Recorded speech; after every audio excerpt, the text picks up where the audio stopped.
अस्सलाम वालेकुम नाजरीन, मैं आपका मेज़बान मदर चौधरी जेलम न्यूज़ टीवी पर। आज के हमारे जो मेहमान जनाब बैरिस्टर अमजद मलिक साहब, आप overseas Pakistani community overseas Pakistani foundation Pakistan के साबिक चेयरमैन भी हैं। आज हम उनसे कुछ मुख्तलिफ इश्यूज़ पर बात करेंगे जिनमें आजकल जो बरतानिया और यूरोप भर में जो लोगों के जहन में कुछ सवालात उठ रहे हैं पाकिस्तान की इमिग्रेशन के हवाले से, नेशनलिटी के हवाले से। जो बरतानिया में हमने नेशनलिटी हासिल की है, यहाँ पर जो हमारे लोगों ने ब्रिटिश पासपोर्ट हासिल किया है, तो उसकी हैसियत क्या है, उसके हवाले से कुछ शक व शुबात पैदा किए जा रहे हैं या कुछ लोगों ने सवाल उठाए हैं। हम उन लोगों के सवालात की भी कदर करते हैं। तो मैंने सोचा कि आज जो ये सब सवालात जो हैं हमारे कानून बैरिस्टर अमजद मलिक साहब हैं उनके सामने रखते हैं कि इनसे बेहतर कौन जानता है। तो पहला सवाल जो हमारे जो जहन में जो लोगों ने उठाया, जो हमारी कम्युनिटी में, उन्होंने ये कहा कि जब जो लोगों ने हमने ब्रिटिश नेशनलिटी हासिल की है उसकी हैसियत इस तरह नहीं है कि जब हमने दोहरी शरीयत हासिल कर ली है, या पाकिस्तान ने दोहरी शरीयत का जब कानून पास किया था तो इसका हमें कोई फ़ायदा नहीं हुआ।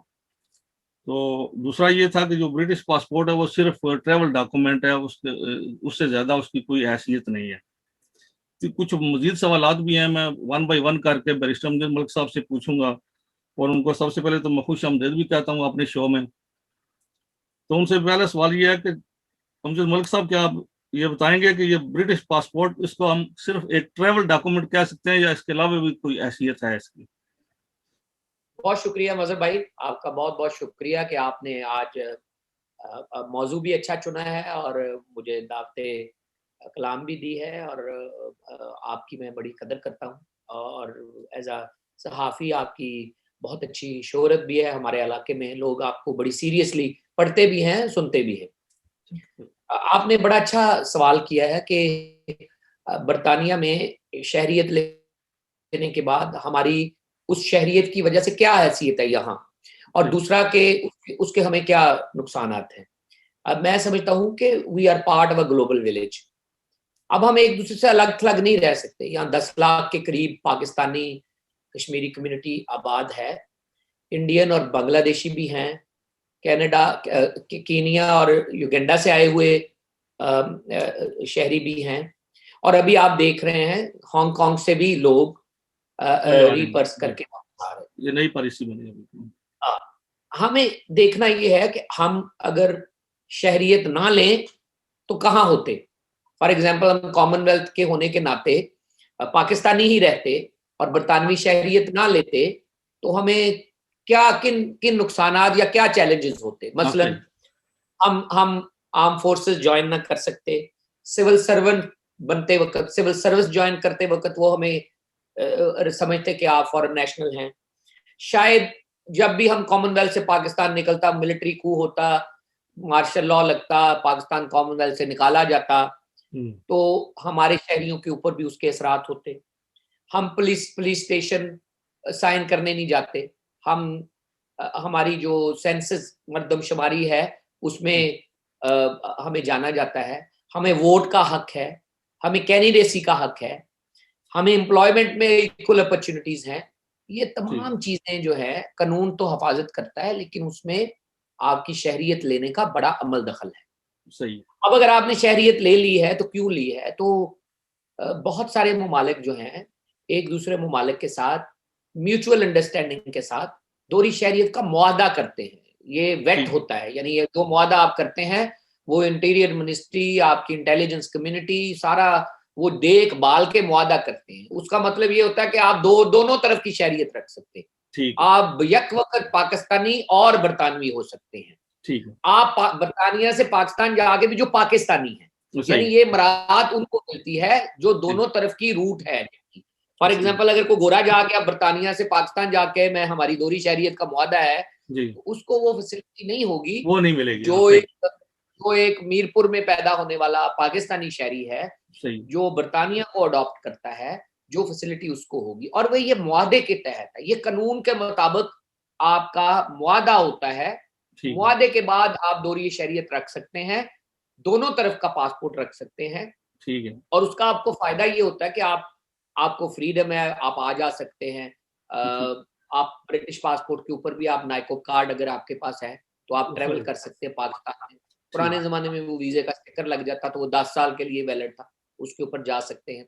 ठीक दोनों तरफ वोट डाल सकते हैं, ठीक दोनों तरफ कैंडिडेट बन सकते हैं, दोनों ठीक तरफ आप जो है वो कानून के मुताबिक एक्टिविटी कर सकते हैं। सही अब पाकिस्तान में आईनी तौर पे थोड़ा सा बहाम है कि क्या दोहरी शहरियत वाले इलेक्शन में हिस्सा ले सकते हैं, हाँ, वो ये मसला कैंडिडेट को अलग ठीक एक इशू है, लेकिन सही है, एज सच हमें फायदा हुआ है, ये दोहरी शहरियत कानून के मुताबिक है। ठीक है। हाँ, क्या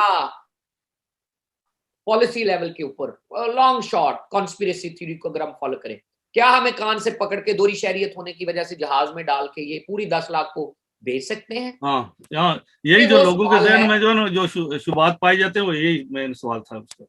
ये वो सवाल है जो इन द लॉन्ग टर्म आप कहीं आपके मुल्क जो है अगर हालते जंग में एक दूसरे के मद्दे मुकाबल आ जाते हैं और आपको लगता है बरतानिया को कि ये लोग बरतानिया की मुल्की सलामती के लिए खतरा हो खतरा बन सकते सकते हैं। हाँ, सही। तो अब तो कोई भी कम्युनिटी उस पोजीशन में आ सकती है। ये लीबिया वालों के लिए भी हो सकता है, ये इराक वालों के लिए भी हो हाँ, सकता है, सही। ये सीरिया वालों के लिए भी हो सकता है। तो वो मेरा ख्याल कॉन्स्पिरेसी थ्योरी, मेरा ख्याल उससे डरने की जरूरत नहीं है। आपने अबू हमजा का केस देखा है, हाँ, सही। मुबल्लिग है सीरियन, लेकिन उसको कानून के कायदे के मुताबिक अमेरिका के हवाले किया गया हाँ, सही। और 4-5 साल लगे, इतना आसान नहीं है। आपने जॉर्डेनियन अबू कतादा का केस देखा है, हाँ, सही। तो वो लोग सीरियस क्राइम्स में मुलव्वस होंगे और वो उनको रखना पाकिस्तान बरतानिया के मफाद में नहीं होगा। हाँ, सही। तो बरतानिया के मफाद की वजह से पब्लिक गुड, अवामी मफाद, फिर सही नेशनल सिक्योरिटी, फिर टेररिज्म में मुलव्वस, फिर कुछ सजा हो, फिर कोई सही। क्रिमिनल उसके खिलाफ कार्रवाई हो, तो उसके खिलाफ इंडिविजुअल केसेस तो हो सकते हैं। बहैसियत तबका पाकिस्तानी या कश्मीरी कम्युनिटी, मुझे नहीं लगता कि कोई इतनी बड़ी कार्रवाई इतना इतनी बड़ा आसान। सही है। लेकिन यहाँ पर जो सवाल पैदा हो रहा है कि अगर इस तरह फायदे भी हैं तो इंडिया ने इस तरह की कोई पॉलिसी अपनी तरतीब नहीं दी। वो उन्होंने अपनी पॉलिसी बना रखी है कि जब भी कोई इंडिया से बाहर जाता है या नेशनलिटी दूसरी लेता है तो वो इंडियन नेशनलिटी उसकी खत्म हो जाती है। लेकिन वो उनका मेरे क्या रिलैक्स कर रहे हैं, वो जी? कुछ रिलैक्स कर रहे हैं और अमेरिका के साथ और बरतानिया के साथ मेरा ख्याल वो ग्रीन कार्ड वाला वो रख रहे हैं इंडेफिनेटली। बहुत सारे डॉक्टर्स जो वो उनके भी कार्ड है, एनआरआई जो उनको बोलते हैं, नॉन रेजिडेंट एनआरआई कार्ड है, यहाँ भी वो इंडेफिनेट लीव लाजमी लेते हैं। पासपोर्ट के ऊपर भी कोई डेवलपमेंट है, आप देखिएगा, मेरा सही। ख्याल है कि वो भी इसी लाइन पे देख रहे हैं। लेकिन क्योंकि इंडिया एक बिगर डेमोक्रेसी है और नेशनलिज्म उस हिसाब से उनको उन्होंने उस हिसाब से नहीं उसको देखा। सही। और उनका जो तबका बाहर ज्यादा जाता है वो प्रोफेशनल लोग जाते हैं, डॉक्टर्स, इंजीनियर्स, हाँ, सही। आईटी के लोग, और वो अपना उनका हिसाब किताब है। हमारा ठीक। जो मंगला डैम के सिलसिले में जो हमारी आबादकारी यहाँ हुई है, जी। तो हम तो आप समझे कि इकोनॉमिक माइग्रेशन ज्यादा थी, सही। और मेरे ख्याल में और ये अभी भी रुक नहीं रही। हमारे बहुत सारे पाकिस्तानी भाई गल्फ में डेली जा रहे हैं और दूसरे मुल्कों में भी रहाइश पजीर हो रहे हैं। तो माइग्रेशन रुकती नहीं है। जब एक दफा सिलसिला चल पड़े, हमारे सही। कुल 8 से 9 मिलियन लोग मुल्क से बाहर आबाद हैं। सही। तो मेरा नहीं ख्याल कि आपको सिर्फ इस वजह से वो पासपोर्ट नहीं लेना चाहिए कि उसकी बैक होम आपको कोई नुकसान अब हो जाना, सकता हाँ, है। सही। मेरा नहीं ख्याल को नुकसान है। नुकसान है। पिछले दिनों एक टीवी पर प्रोग्राम भी चल रहा था, उसमें एक हमारे मोहतरम बुजुर्ग हैं, वो फरमा रहे थे कि जब कॉमनवेल्थ से पाकिस्तान निकला 1974 में, बांग्लादेश बनने के बाद, तो जुल्फिकार अली भुट्टो साहब जो है शहीद, उस वक्त उन्होंने कुछ जज्बात में आके फैसला किया, क्योंकि यूके ने बांग्लादेश को तस्लीम कर लिया था अलग मुल्क के तौर पे, तो वो कॉमनवेल्थ से निकल गई। तो कॉमनवेल्थ से निकलने के बाद फिर उनको पता चला कि ये हमारे लिए बहुत सी प्रॉब्लम होंगी, तो दोबारा शामिल होने के लिए फिर उन्होंने जो रिक्वेस्ट की, तो बताया जाता है कि बरतानवी हुकूमत ने उस वक्त प्रेशर दबाव डाला पाकिस्तानी हुकूमत पे कि आप फिर इस दोहरी शरीयत के बिल पर जो साइन करें या इस मुआहदे पर साइन करेंगे तो फिर आपको कॉमनवेल्थ में हम दोबारा लेंगे। तो क्या आप क्या समझे कि इस तरह का कोई वाकया हुआ या कोई इस तरह का दबाव था, या बरतानिया को इसमें क्या फायदा हो सकता था? नहीं, मेरे ख्याल में बरतानिया को आपको शहरियत देने का नुकसान कोई नहीं है, हाँ फायदा सही ही है कि आप इतनी देर तक, अब आप 20-20 साल से रह रहे हैं यहाँ, आप एक सर्टेन लेवल के आगे जा ही ना सके क्योंकि आपके पास यहाँ की शहरियत नहीं है। सही तो मेरे ख्याल कि वो कम्युनिटी आपको कोई नुकसान करेगी या फायदा करेगी, उस कम्युनिटी का भी फायदा है कि वो शहरियत अख्तियार करे, पासपोर्ट सही है, बरतानिया सही का भी फायदा। अब आप एक तबके को यहाँ रखें 10 लाख के करीब सही। लोगों को और उनको शहरियत ना दे, और हाँ शहरियत सही देने से हायल ये हो कि पाकिस्तान उनको वापस शहरी अपना तस्लीम ना करे और उसको निकाल दे बाहर कि अब ये हमारे शहरी नहीं रहे, अब ये सिर्फ बरतानी कंसिडर होंगे। तो हमें पासपोर्ट लेने का नुकसान होता अगर हम पाकिस्तानियत हमारी छूट जाती। फॉर एग्जाम्पल, अगर आपका मुआदा नहीं है और मैं पाकिस्तानी शहरियत रखते हुए बरतानवी शहरियत रखता हूँ, तो जी। मुआदा ना होने की वजह से मुझे पाकिस्तानी शहरियत खत्म हो जाती मेरी, तो मुझे क्या हाँ, फायदा उसका? तो क्योंकि ये तो आपको हमें फिर फायदा है पासपोर्ट, हाँ आपको पासपोर्ट लेने से पहले फिर अपनी शरीयत छोड़नी पड़ती, हाँ सही आपको आपको रिनाउंस करनी पड़ती कि मैं अब आज से पाकिस्तानी शहरी नहीं हूँ। यूरोप में कई ममालिक हैं जहां पे रिनाउंस करना पड़ता है हाँ और फिर सही आप पीओसी लेते। सही तो मेरा नहीं ख्याल ये, आप वो फिर हिस्ट्री में जाएं तो जनरल मुशर्रफ के मार्शल के बाद हम सस्पेंड रहे कॉमनवेल्थ से कितनी हाँ देर, बाद में सही बहाल। हाँ सही बात वो तो ये कॉमनवेल्थ का हिस्सा होने से पता नहीं कोई आपको फायदा होता है या नहीं होता है, लेकिन शहरियत लेने से आपको बिल्कुल बहुत ये हमें मेरा हमें ख्याल फायदा है, बहुत। यानी बिल्कुल। अभी हम पाकिस्तान में जायदाद खरीदते हैं, कारोबार करते हैं, हर तरह के हिस्सा ले सकते हैं, सवाई इलेक्शन में वो भी एक इशू चल रहा है, वो उम्मीद है वो भी मसला हल हो जाएगा।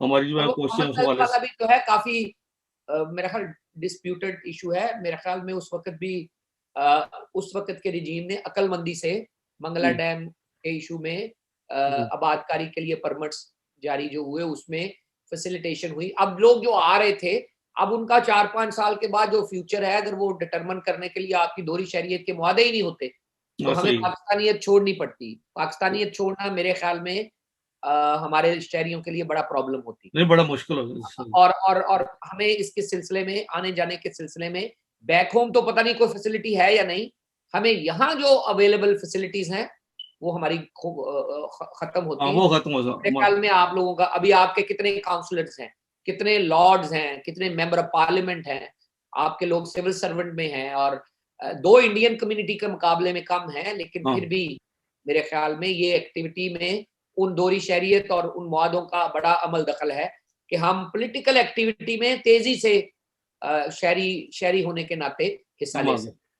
यानी कि हमारे लिए अब खुला मैदान है यहाँ पे, हमें किसी किस्म की कोई रुकावट नहीं है, हम जितनी अपना अपनी सलाहियत के मुताबिक हम आगे जाना चाहें हम जा फिर सकते हैं। आपने अपना होम सेक्रेटरी प्रोड्यूस किया है, सईदा वारसी जो है हाँ पार्टी चेयरमैन रही हैं, अभी सही भी सरवर साहब के बेटे स्कॉटिश नेशनल पार्टी के हाँ चेयरमैन मुंतखब हुए हैं।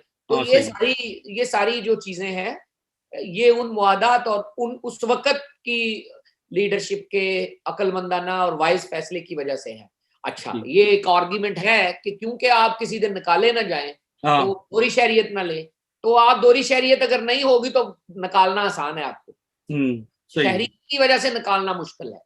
हाँ सही है तो अगर आप कॉमनवेल्थ से निकलते हैं, आपके साथ हमारी जंग हो जाती है पाकिस्तान और बरतानिया की, सही तो है। फिर शहरियत वाले को तो निकालना मुश्किल है, और वो तो निकालना शरीयत ऑलरेडी हासिल तो कर जिसके चुका पास हो। सिर्फ पाकिस्तानी पासपोर्ट। जी जी तो मेरे ख्याल में आर्ग्यूमेंट दोनों तरफ है, कॉन्स्पिरेसी थ्योरी जरूर है, हम्म लेकिन वो तो अल्लाह ना करे कि हम हालते जंग में एक दूसरे के खिलाफ आए तो ही सही कोई इस तरह का इशू बनता है। मुझे लग तो नहीं रहा कि अगले 100 साल में हम हम्म। बरतानिया के साथ कोई जंग लड़ने जा रहे हैं। इसके साथ ही जुड़ा हुआ एक और मसला भी है कि जो अभी आने वाला सेंसस आ रहा है जो बरतानिया में, तो यहाँ पर कश्मीरी कम्युनिटी के हवाले से बहुत से लोग जो है उनको ये कह रहे हैं कि आप अपनी जो शनाख्त है अपनी उन फार्म्स में, वो एक कश्मीरी के तौर पर कराएं, ना कि एक पाकिस्तानी की हैसियत से। तो आप क्या कहते हैं, क्योंकि कश्मीरी जो आज़ाद कश्मीर के लोग बाशिंदे यहाँ पर आए हैं वो पाकिस्तानी पासपोर्ट पे आए हैं, पाकिस्तानी की लेकिन हैसियत से यहाँ पे रह रहे हैं। दो चीजें, जी दो चीजें हैं। एक तो ये है कि श्रीनगर में रहने वाले जम्मू एंड कश्मीर के लोग अपनी शनाख्त किस तरह करवाएं, ठीक है पहला। ठीक है दूसरा ये है कि एजेके में रहने वाले अपनी यहाँ शनाख्त किस तरह करवाएं। अगर ठीक वो एजेके स्ट्रोक पाकिस्तानी करवाएं फिर भी ठीक है, ठीक है अगर वो एजेके कश्मीरी पाकिस्तान साइड वाले फिर भी जी ठीक है, अगर वो एजेके एंड पाकिस्तानी करवाएं फिर भी ठीक है। लेकिन जी अगर उनकी शनाख्त 8 लाख 10 लाख लोगों की एज कश्मीरी जो पाकिस्तान में रहते हैं हो जाए, जी। तो उसका आपको कोई नुकसान तो नहीं है, कश्मीरी कम्युनिटी को फायदा ही है कि हाँ, उनको सही। पता लग जाएगा कि हमारा एज अ ग्रुप कितना, हमारी अददी तादाद कितनी है। अच्छा, इसका सही है। आपको एक और फायदा है।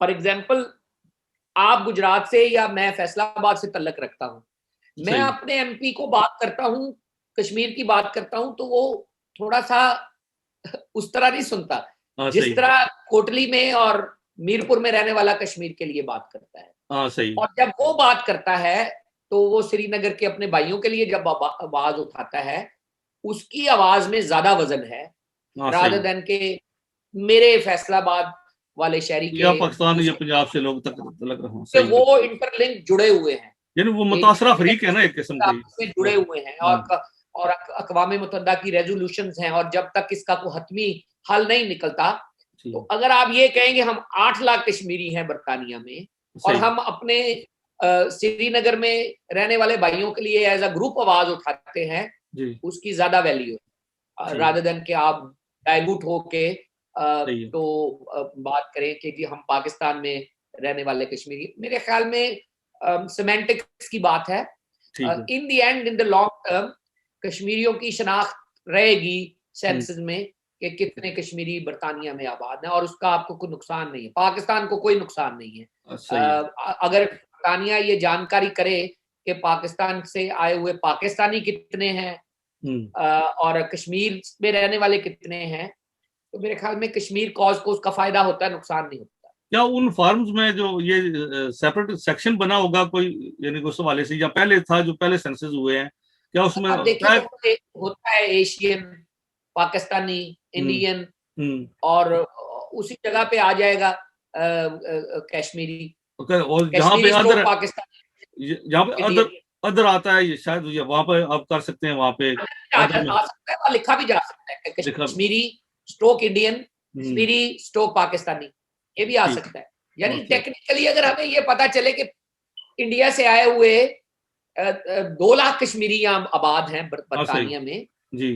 क्या नुकसान है, क्या मजायका है, हमें पता तो हो कि हमारे श्रीनगर से आए हुए कितने बहन भाई यहाँ रहते हैं। हाँ, सही है। और इसी तरह आजाद कश्मीर से आए हमारे बहन भाई, उनकी पाकिस्तानियत तो कोई नहीं छीन सकता उनसे, हाँ, सही है। लेकिन पता तो हो कि हाँ, कितने कश्मीरी आजाद कश्मीर से यहाँ आबाद हैं। उनकी उनकी लेट से कल को सेंसस होना हो, सही। कश्मीरियों का वहाँ प्लेबिसाइट होना हो, सही है। तो पता तो हो।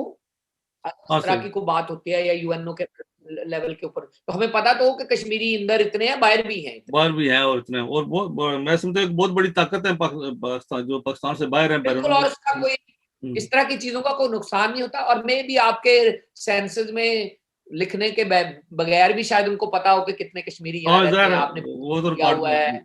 आप वोटर कार्ड पे रजिस्टर हैं, आप यहाँ आपके यहाँ पे बच्चे आए हुए हैं, आपके निकाहनामे एम्बेसी में रजिस्टर होते हैं।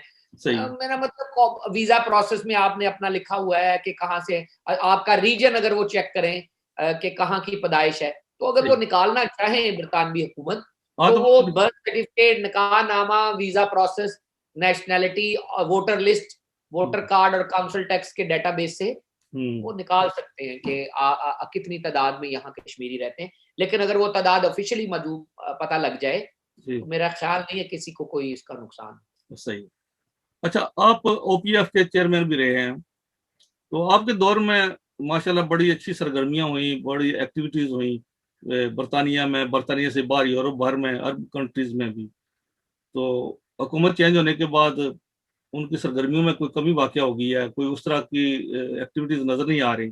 तो आप क्या कहते हैं कि हुकूमत पाकिस्तान, जो हालांकि इमरान खान साहब जो वो तो ओवरसीज कम्युनिटी के हवाले से बड़े जोशी जज्बा रखते थे, कि वो कहते थे कि मेरी बहुत बड़ी सपोर्ट है बैरून मुल्क, तो ये क्यों ओपीएफ जो अपना उस तरह का किरदार अदा नहीं कर रहा है जिस तरह के पहले था, ये क्या वजह हुई? मैं समझता हूँ कि एक तो दाद देनी चाहिए पिछली हुकूमत को कि उन्होंने मेरे जैसे आदमी को रिस्क लेके अप्लाई अपॉइंट किया, क्योंकि जाहिर है पढ़ा लिखा आदमी, बोलने वाला और दबंग टाइप आदमी सियासी सही। जमातें अफोर्ड नहीं करती हाँ, इस सही। तरह की पोजीशन लगाने के लिए। तो मैं बड़ा आई एम हैप्पी कि मुझे आप लोगों की नुमाइंदगी करने का मौका मिला, और मैंने कोशिश भी की कि तारकीन वतन के जो मामला, गुजारिशात या सिफारिशात हम पिछले 20 सालों से सुनते आए हैं, मैं भी अब तारके वतन हूँ ओवरसीज पाकिस्तानियों को 25 साल से। तो जो लिखते आए, जो कहते आए, जो मेरे तजर्बे में आई पिछले 20 साल में चीजें, मैंने पूरी कोशिश की कि उन तमाम मामलात के ऊपर थोड़ी थोड़ी प्रोग्रेस हो। सही। मुझे किसी ने रोका नहीं, काम करने में कोई रुकावट नहीं आई। ब्यूरोक्रेटिक डिले जरूर हुए होंगे, लेकिन अच्छा था एक तजर्बा। हमने 23 जगह खुली कचहरियां की, वहां पोर्टल बनाया, वहां पे तारकीन वतन की मजीद 250 आदमियों की एडवाइजरी काउंसिल बनाई। तो यानी मौका मिला काम करने का और मदद करने का और देखने का कि गल्फ में लोगों के क्या मसाइल हैं, यूरोप और यूके में क्या मसाइल हैं, और अमेरिका में बसने वाली हमारी कम्युनिटी किस तरह के देखती है, और पाकिस्तान के लोग, पाकिस्तान की ब्यूरोक्रेसी, पाकिस्तान के अफसरान हमारे बारे में क्या सोचते हैं, हमारी वोट के राइट, हमारी सीटों का राइट, हमारे लिए कब्जा की अदालतें खत्म करने की अदालतें, हमारे लिए एयरपोर्ट के ऊपर आने जाने के वक्त सहूलतें। तो काफी मुझे पता चला कि हमारे मसाइल क्या हैं, कहाँ रुकावटें हैं, क्यों हल नहीं होते।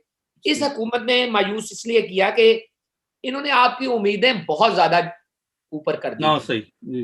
इमरान खान साहब, वो ऐसे लग रहा था कि आएंगे, इमरान खान साहब आएंगे, इधर जहाज भर भर के पाकिस्तान जाएंगे और लोगों को खराब सहूलियात और हमारे घरों के कब्जे छूट जाएंगे और हमें एयरपोर्ट पे पर गुलदस्ते पेश किए जाएंगे और वापसी पे टाफियां चॉकलेट दिए जाएंगे।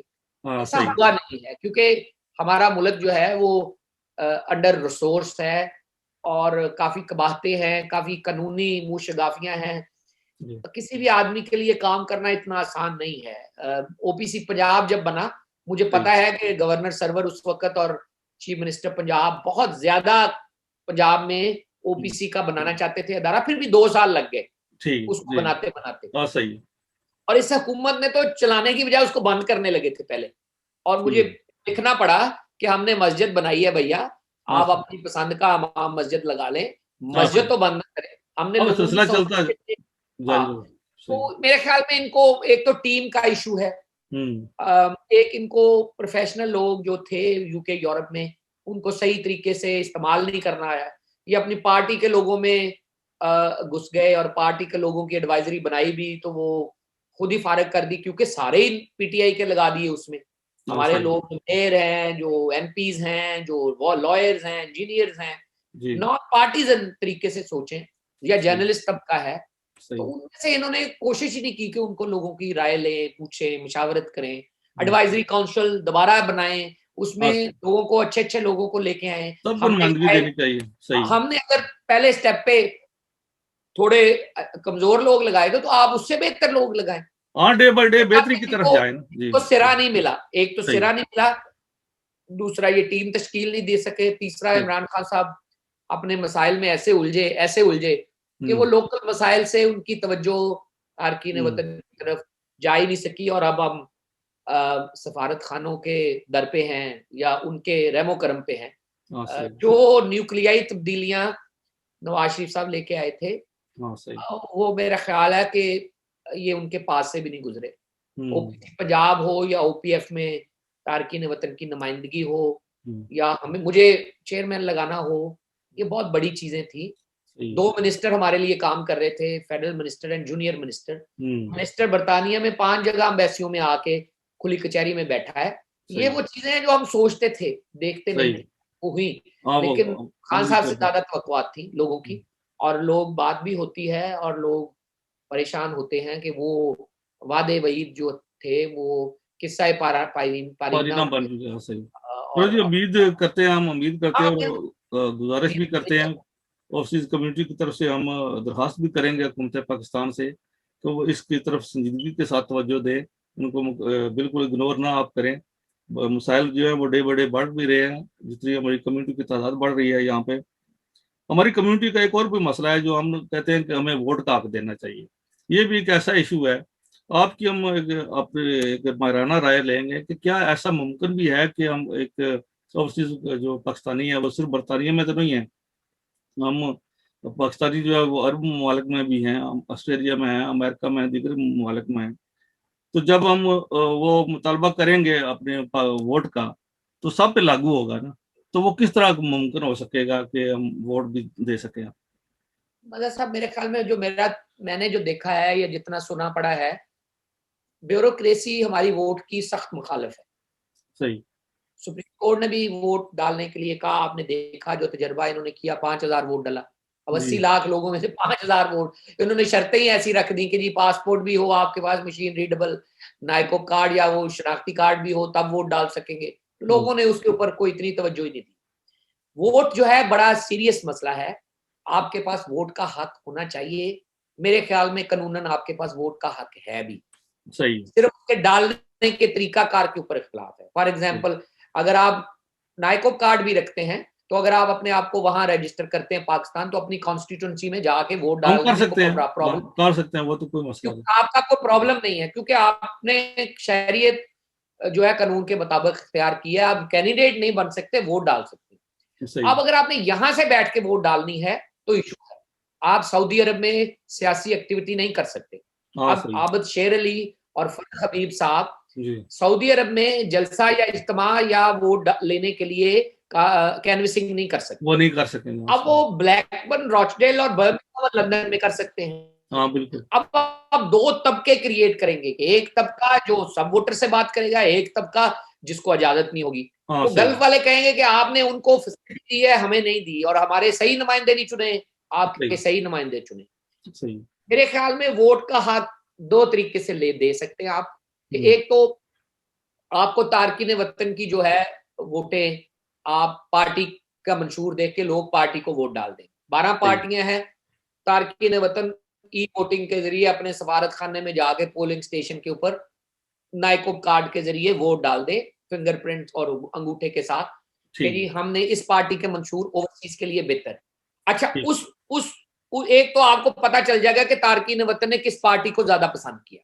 ठीक है। दूसरा, हमें मुतनासिब नुमाइंदगी के जरिए, जिस तरह खवातीन, उलमा, टेक्नोक्रेट्स की सीटें हैं, सही। हमें ये 5-5 सीटें दे। अभी तो हमारी बात होती है पार्लियामान में, सेनेट में या नेशनल असेंबली में, हमारी बात क्यों को बढ़ाने के लिए हमारा नुमाइंदा नहीं होता वहां। सही। हमारी बात को दाखिल दफ्तर करना आसान है। मसलन सेक्रेटरी साहब भी कहते हैं जी ओवरसीज का ये बिल है, वो कहते हैं जी हाँ, यहाँ कोई है ओवरसीज वाला, वो कहते चलो हैं जी कोई देख नहीं, ओके लेंगे, भाई हाँ आगे बस चले। ठीक है, सही है।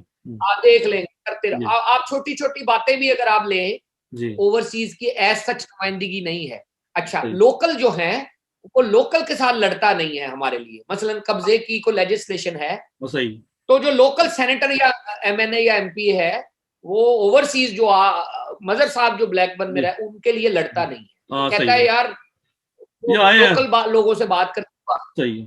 तो मेरे ख्याल में जब तक हमारी 5-5 सीटें नहीं होती, हमारी जी मुतनासिब नुमाइंदगी के ऊपर 5-5 सीटें हों, जिस तरह तारकीन वतन को उलमा की या खवातीन की सीटें, वहां 5 सीटें रखे, हाँ तमाम सही है। पार्टियां अपने अपने लोग फील्ड करें, 5 सीटें आ जाएं, लोग आपके नुमाइंदे पार्लियामान में आएंगे, हाँ सही है। तो आपकी आवाज बहुत अच्छे अब फिर तरीके से उठेगी। जिस तरह आपके कश्मीर। आपके पैसे भेजने के ऊपर, आपके कब्जे की अदालतें के ऊपर, आपकी नुमाइंदगी के आने जाने के ऊपर, फिर आपको एयरपोर्ट के ऊपर, ये जो नॉर्वे वाला वाकया हुआ है कि आपके बाल खींचे जा रहे हैं और कोई हाँ पुरसाने हाल नहीं है, ये नहीं होगा। फिर आपका आपका नेशनल असेंबली में आपका नुमाइंदा वहां इस्लामाबाद एयरपोर्ट पे जाएगा हाँ कि सही है। ये आपने क्या वाकया हुआ है, ये ऐसा क्यों सही। हुआ है, या पार्लियामान की इंक्वायरी होगी, सेनेट की इंक्वायरी होगी। हम्म। जब तक आपकी नुमाइंदगी नहीं होती, अब तक हम एब्सेंट पार्टी हैं। हमारे बारे में सुप्रीम कोर्ट का दिल करे तो वो कहते हैं चिट्ठी लिख सकते हैं, चिट्ठी नहीं लिख सकते। सही है। पार्लियामान का दिल करे तो वो कहते हैं जी आर्टिकल 63(1)(c) के जरिए आप इलेक्शन लड़ सकते हैं, नहीं लड़ सकते। सही। और ये चलता रहेगा जब तक हमारी हाँ सही नुमाइंदगी है। वहां नहीं हो। तो जब जब भी लोग आपके नुमाइंदे यहाँ आते हैं, ढोल धमाके के अलावा, एयरपोर्ट पे रिसीव और खाने बड़े बड़े करने के अलावा, उनसे अपने मुतालबात रखें, चाहे हाँ बिल्कुल, मेम्बरान। हम उनसे बात करनी चाहिए, बिल्कुल सही है। और जब तक कश्मीर में। हमारी नुमाइंदगी जी नहीं होती, सही है। तब तक आजाद। हम इसी तरह वो रोलिंग स्टोन की तरह हाँ बोलते बिल्कुल। रहेंगे। मैं और आजाद कश्मीर वालों ने मेरा ओवरसीज सीट जी, रखी है ना। जी बिल्कुल, एक सीट ओवरसीज पाकिस्तानियों की है। और अल्लाह ताला का बड़ा करम है कि राजा जवेद इकबाल साहब, जो जी बरतानवी हमारे भाई हैं, वो जी। हमारी नुमाइंदगी कर रहे हैं आजाद कश्मीर की असेंबली में। हाँ मेरा ख्याल पिछले दिनों उनको वजीर भी बनाया गया है। हाँ तो सही है। ये वो तरीका है जिसके जरिए आप नेशनल असेंबली और सेनेट में अपनी इन क्रेडेंशियल्स के साथ जा सकेंगे ठीक और है। इन लोगों की नुमाइंदगी कर सकें। और वहां हमारे ऊपर लगा दें, वो लिखाएं कि जी हम अपना CBR चेक दें, हमारा टैक्स रिकॉर्ड हो, हमारी एसेट लिस्ट हो, हमारी क्रिमिनल रिकॉर्ड चेक करें, हाँ हमारे सही एफिडेविट ले लें कि जी सही हम नेशनल असेंबली या सेनेट के मेंबर होते हुए पाकिस्तान का ही चीजें इस्तेमाल करेंगे और अपने आप को अकाउंटेबल रखेंगे और इलेक्शन कमीशन के सामने सही जब भी बुलाया गया पेश होंगे। ये वो तरीका है जिससे आपकी नुमाइंदगी बनेगी। हमारी अब आप सही मुझे जितना मर्जी राब्ता करें, OPF चेयरमैन एक अलामती पोस्ट थी, सही अगर आप अपने MNA से राब्ता कर सकेंगे या सेनेटर से राब्ता कर सकेंगे, सही ही विल बी अब्लाइज के आपको जवाब दे, ही विल बी अब्लाइज के उस मामले को मेंबर्स नोटिस के ऊपर उठा सके, सही वो प्राइम मिनिस्टर को लिख सके, वो सही स्पीकर को कह सके कि ये मामला उठाएं। सही अभी हमारी सुनवाई नहीं है, अभी सही हमारे साथ लोग आते हैं, वादा वूदा करके चले जाते हैं, सही आप उनको दोबारा पूछ भी नहीं सकते, हाँ सही आपका बात आपका चैनल ही नहीं है, unless you are very close friend हाँ किसी बिल्कुल पॉलिटिशियन के, तो वो आपका जवाब दे देगा। लेकिन अगर आप ऐसे ही वोटर सपोर्टर हैं, सही तो आपके वो जो खाने में मुलाकात है उसके बाद टाइम फिश, आपका हाँ कोई उसके राब्ता। बाद वो अपने घर चले गए, आप अपने घर चले गए, तो हम लेकिन अगर आपका MNA होगा हाँ तो सही उसका एक दफ्तर होगा जिसको आप सही खत लिखेंगे, सेनेटर होगा तो उसको खत वो हाँ लिखेंगे, हाँ सही है कहीं ना कहीं हमारी वजारतें बनेंगी, हमारी सही OPD का वजीर उन वजीरों में से होगा जो सही आपकी नुमाइंदगी करने जाएंगे, सही तो आपका कोई ना कोई आउटलेट होगा जो सही आपके मामला के ऊपर बात करेगा। यहाँ बड़े डॉक्टर्स काम करते हैं, PPS भी है, दूसरे भी हैं, जी सहाफियों की तंजीमें हैं, वकला की तंजीमें हैं, सही पॉलिटिकल हमारी लीडरशिप है, यहाँ की पॉलिटिकल लीडरशिप है, हमारे बड़े MNAs, MPA यानी MPs and lords and councillors and mayors, सही इससे गुफ्तो शरीद का एक रास्ता बन जाएगा, वो सही आउटलेट जो हमारी सही नुमाइंदगी करेंगे। तो जो जिन 5 सीटों की आप बात कर रहे हैं, तो आपका मतलब क्या है कि ये जो ओवरसीज के पाकिस्तानी हैं पूरी दुनिया में, उनकी 5 सीटें हैं, या उसमें आप कोई तखसीस करते हैं कि यूरोप की है, अरब आप की मसलन आप देखें जहां 1 लाख से ज्यादा आबादी है, है?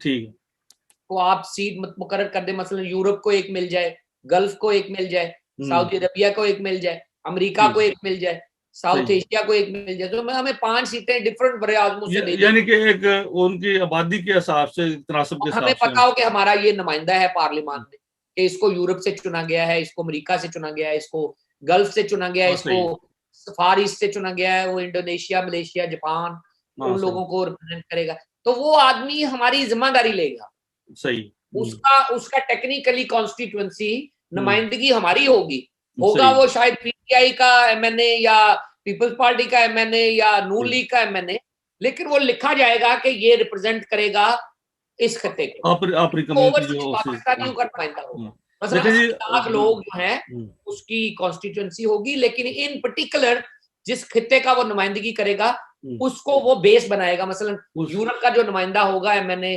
हमारी असेंबली में, वो यूरोप के तमाम लोगों का नुमाइंदा होगा, सही और चाहे किसी भी पार्टी का हो, सही और वो पार्टी 5-5 लोगों की लिस्ट दे देगी जिस तरह खवातीन की है, वो सही 5 अपने नॉमिनेशन पेपर जमा करवाएंगे, जितनी आपकी सीटें आएंगी सही इलेक्शन में जी जो पड़ता है, उसी मुतनासिब नुमाइंदगी के तौर पे 3 MNA बन जाएंगे, एक जमात के एक बन जाएगा दूसरी जमात। अपने अपने तनासब के हिसाब से पहले पहले नंबर पे शायद आपको पुराने चेहरे ही मिले, मसलन सही आपको वाजिद शमसल हसन, रमान मलिक साहब और हाँ दूसरे लोग ही देखने को मिले पार्लियामान में ये हमारी, तो होता है, जाहिर है, ऐसी बात है। लेकिन नेक्स्ट सेकंड थर्ड पे यानी जब आपके नुमाइंदे बन जाएंगे, जब आपका रास्ता शुरू हो जाएगा, सही तो आप लोगों के लिए फिर एक मौका होगा कि बाकायदा एक सिलसिला चल जाएगा, लेकिन यह कि पायदार काम यही है। पार्टियों को पता होगा, फिर पार्टियां ऑक्सफोर्ड से PhD करने वाला आदमी जो पॉलिटिक्स में की है उसको टेक्नोक्रेट के लिए लेके आएंगी, कोई डिफेंस एनालिस्ट अच्छा आ जाएगा, कोई मुआशियात का माहिर आ जाएगा। आ जाएगा। मनमोहन सिंह साहब तो यहीं पढ़ के गए थे, सही तो वो वजीर आजम बने, तो अगर आपका रास्ता खुल जाएगा तो फिर रास्ता, जब जहाँ where there is a will there is a way, जब रास्ता होगा और तो फिर रास्ता आप बना लेंगे, कोई ना कोई रास्ता निकल आएगा। करने का काम यही है हमारी, हम पाकिस्तानी कम्युनिटी को भी यही चाहिए कि जब भी आपके जो नुमाइंदे पाकिस्तान से तशरीफ लाते हैं तो उनसे अपने मसाइल मैं कता कलामी करें जी। हमने 5-5 सीटों के लिए बोर्ड से रेजोल्यूशन मंजूर करके इलेक्शन कमीशन को भेजी, प्राइम मिनिस्टर साहब को भेजी। हमने कब्जे की अदालतों के लिए सुप्रीम कोर्ट में जो उनकी जो जुडिशियल फोरम है उसके ऊपर हमने गुजारिशात भेजी कि जब तक अदालतें नहीं लगती, आप एडमिनिस्ट्रेटिव चेंजेस लेके आए, और वो कबूल भी हुई कि हमारा पूरे पंजाब में जो कब्जे के ओवरसीज के केसेस हैं उनका एक अलग सेल बना हुआ है और उसको देखते हैं। तो ये चीजें लेजिस्लेशन, जब हमारा नुमाइंदा, अभी मेरे पास कोई पावर नहीं थी, मैं एक बोर्ड का, सिंपल बोर्ड का चेयरमैन था। जब आपका नुमाइंदा असेंबली में बैठा होगा या वजारत में बैठा होगा और प्रॉपर उसके पास बैकअप होगा, तो चीजें तेजी से चेंज होगी। सही है। बड़ी मेहरबानी आपकी अमजद मलिक साहब, आपने बड़ी अच्छी गुफ्तगू की। हमारे नाजरीन को जो उनके जहन में सवालात पैदा हो रहे थे उनके जवाबात मिले होंगे। तो मैं कोशिश करूंगा कि एक नशिस्त हम एक बार फिर रखें और जो कुछ तशना सवालात रह गए उनके जवाबात आपसे हासिल करें। तो आपका बहुत शुक्रिया, आपका मैं बहुत बड़ा मुदा हूँ आपकी राइटअप्स का, और आपने मौका दिया है तो मुझे बड़ा अच्छा लगा है। अल्लाह करे। शुक्रिया, आप हमेशा हौसला अफजाई करते हैं, तो आपसे हम रहनुमाई भी हासिल करते हैं और अवाम के साथ भी हम आपका जो राब्ता इसी तरह बरकरार रखेंगे कि जो डे बाई डे सवालात पैदा होते हैं पाकिस्तानी कम्युनिटी के हवाले से, तो उन सवालात के जवाब जो उनको मिले और वो क्लियर हेड होकर अपना जो है यहाँ पर काम करें। इसके साथ ही प्रोग्राम का इख्तिताम की इजाज़त चाहता हूँ। अल्लाह हाफिज़।